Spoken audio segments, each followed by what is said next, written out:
நம்ம இன்றைக்கி எங்கே வந்திருக்கோம் தெரியுமா? ஐயாவை பார்க்கத்தான் வந்திருக்கோம். ஐயாவா அப்படின்னா, ஆமாம், இவர் பேர் தர்மமுனீஸ்வரரா. ஆனால் எனக்கு இது வரைக்கும் இவர் பேர் தர்மமுனீஸ்வரர்னு தெரியாது. நாங்கள் கூப்பிட்டது எல்லாமே ஐயா தான், சங்கரபதி ஐயா அப்படி தான் அவரை கூப்பிட்ருக்கோம். அவர் பேரை கேட்டாவே எங்களுக்கெல்லாம் கொஞ்சம் நடுக்கமாக தான் இருக்கும், கொஞ்சம் இல்லை அதிகமாகவே இருக்கும். மதுரைக்கு எப்படி பாண்டி முனீஸ்வரர் ஐயாவோ அது மாதிரி தான் எங்களுக்கு சங்கரபதி ஐயா. அவர் பெரியவர், இவர் சின்னவர் அப்படின்னு சொல்லுவாங்க. எல்லாரும் நினச்சா மதுரைக்கு நாங்கள்லாம் போயிட முடியாதுல்ல, அதனால் இவரை கும்பிட்டுக்கிறது. இது பார்த்திங்கன்னா ஃபுல்லாக இங்கே பூஜை போடுற இடம். இது வந்து ஃபுல்லாகவே காடு, முந்திரி காடு தான் ஃபுல்லாக.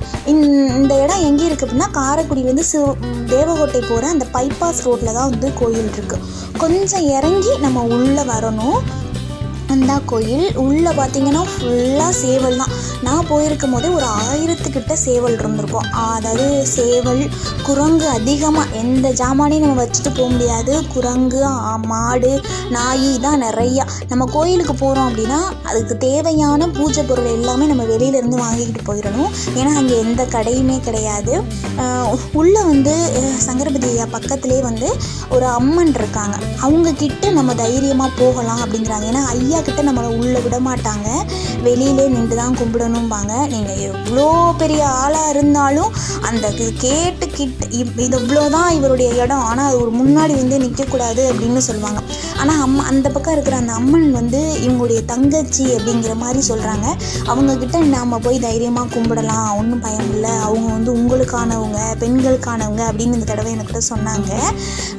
ஐயாவை வந்து நீங்கள் ஐயா அப்படியே, அதாவது இந்த பயப்படுறவங்கலாம் இருக்காங்க பாருங்கள், அந்த பேய் பிடிச்சவங்க, ஒரு மாதிரி மிரள்றோம் அப்படிங்கிறவங்க வந்து ஐயாவுக்கு முன்னாடி வந்து நின்றாவே வந்து அலறிடுவாங்க அப்படின்னு சொல்கிறாங்க. தம்பி வந்து ரொம்ப தூக்கத்தில் பயந்து அழுகுறான். சில சமயங்களில் எந்திரிச்சு நடக்க ஆரம்பிச்சிடறான். அது எதுனாலேன்னு எங்களுக்கு தெரியவே இல்லை. இந்த மாதிரி 2-3 தடவை நடந்துருச்சு. அதனால் அம்மா நேர்ந்துக்கிட்டு வந்து தடவை முடியிறக்கி சாமி கும்பிட்டுட்டு போனோம். பேர் சொல்லி தான் அவர் எல்லாம் சாமி கும்பிட்டாரு. எனக்கு வந்து இந்த பேய், அந்த பிசாசு அப்படிங்கிறதுல தான் நம்பிக்கை இருக்கா அப்படின்னு கேட்டிங்கன்னா தெரியல. எனக்கு நம்பிக்கை இருக்குன்னு நான் சொல்லவும் மாட்டேன், இல்லைன்னு நான் சொல்ல மாட்டேன். ஆனால் கடவுள் இருக்கார் அப்படிங்கிறத வந்து நான் முழுசாக நம்புவேன். அதாவது இவரை பற்றியெல்லாம் பேசும்போது எனக்கு தன்னால் அழுகையே வந்துடும். அவ்வளோ சக்தி வாய்ந்தவர் இவர்.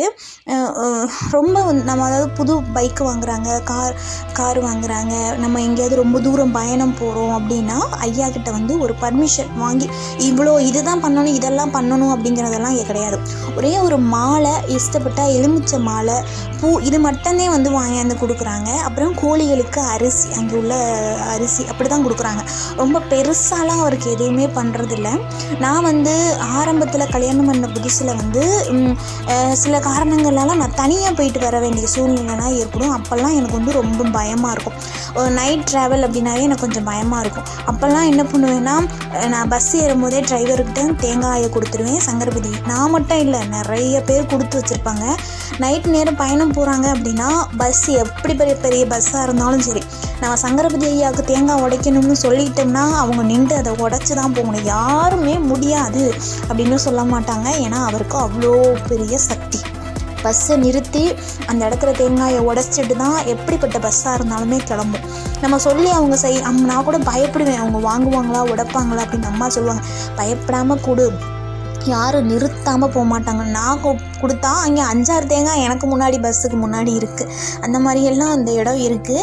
இங்கே இன்னொரு சிறப்பு என்ன அப்படின்னா, இங்கே தான் சங்கரபதி ஐயாவுடைய கோட்டை இருக்குது அப்படின்னு சொல்கிறாங்க. இந்த கோட்டை வந்து வேலு நாச்சியாருக்கு உரிய கோட்டை, அவங்களுக்கு சீதனமாக கொடுக்கப்பட்ட கோட்டை அப்படின்னு சொல்கிறாங்க. சில பல காரணங்களால், ஆங்கிலேயர்களால் இந்த கோட்டை வந்து ஃபுல்லாகவே வந்து சேதம் அடைஞ்சு போய் இருக்குது. அவங்க காலத்தில் இந்த கோட்டையை அழிச்சிட்டாங்க அப்படின்னு சொல்கிறாங்க. அப்போலேருந்தே இந்த கோட்டை வந்து முழுசாக இல்லை, இப்படி தான் இருக்குது அப்படிங்கிற மாதிரியும் சொல்கிறாங்க. நான் கூட சின்ன கோட்டையாக தான் இருக்கும். ஏன்னா சின்ன பிள்ளையிலேருந்து எங்களை வந்து பயமுறுத்தி தான் வச்சுருக்காங்க. சங்கரபதி ஐயா அப்படின்னாவே பெண்கள் வந்து கொஞ்சம் தள்ளி தான் இருக்கணும் அப்படிங்கிற மாதிரி பயமுறுத்தி வச்சனாடி ரொம்ப வந்து இந்த கோட்டையை பற்றியெல்லாம் ஆனால் எனக்கு தெரிஞ்சுக்கணும்னு கொஞ்சம் ஆசை இருந்தது. கோட்டை வந்து உள்ளே இருக்குதுன்னு சொல்லியிருந்தாங்க. இப்போ தான் தெரியுது, வேலைப்பாடுகள் நடக்கும்போது கோட்டையும் பக்கத்திலே தான் இருக்குது, கோயில் பக்கத்திலே அப்படின்ட்டு. நிறைய அந்த யூடியூபர் மூலியமாக வந்து கோட்டைக்கு வந்து வேலை வந்து செய்யப்பட்டு வேலைப்பாடுகள் வந்து நடந்துக்கிட்டு இருக்குது. இன்னும் ஓரிரு ஆண்டுகளில் ஃபுல்லாக வந்து கோட்டையுடைய வந்து முழு தோற்றத்தையும் நம்ம பார்க்கலாம் அப்படின்னு போது ரொம்ப சந்தோஷமாக இருக்குது. 50 ஏக்கர் கொண்டு கோட்டையாக இந்த கோட்டை. மருது சகோதரர்கள் வாழ்ந்த இடம் இது அப்படின்னு சொல்கிறாங்க. அவர்கள் அதாவது எல்லா யானை, குதிரை அதுக்கெல்லாம் வந்து பயிற்சிகள் வந்து இந்த இடத்துல நடந்தது அப்படின்னு சொல்கிறாங்க.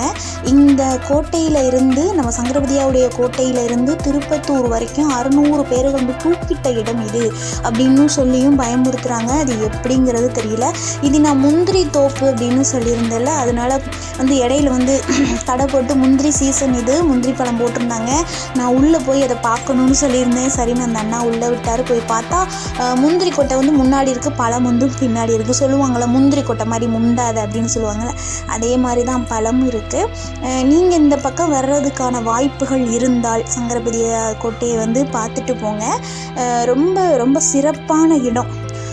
ரொம்ப தூரம் பயணம் போகிறீங்க, இப்போ ராமேஸ்வரம்லாம் போகிறவங்க இந்த ரோட் வழியாக தான் வரணும். அப்படி வர்றதுக்கு வாய்ப்பு இருந்தால் கண்டிப்பாக வந்து நம்ம ஐயாவை பார்த்துட்டு போங்க.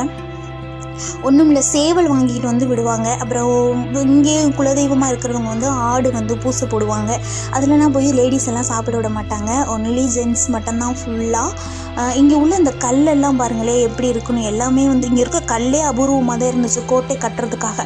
உள்ளே வந்து அனுமதி கிடையாதுன்னு சொல்லிட்டாங்க. நீங்கள் அனுமதியே கொடுக்க வேணாம், சீக்கிரம் கோட்டையை கட்டி முடிங்கப்பா அப்படின்னு நினச்சிக்கிட்டு வந்தேன்.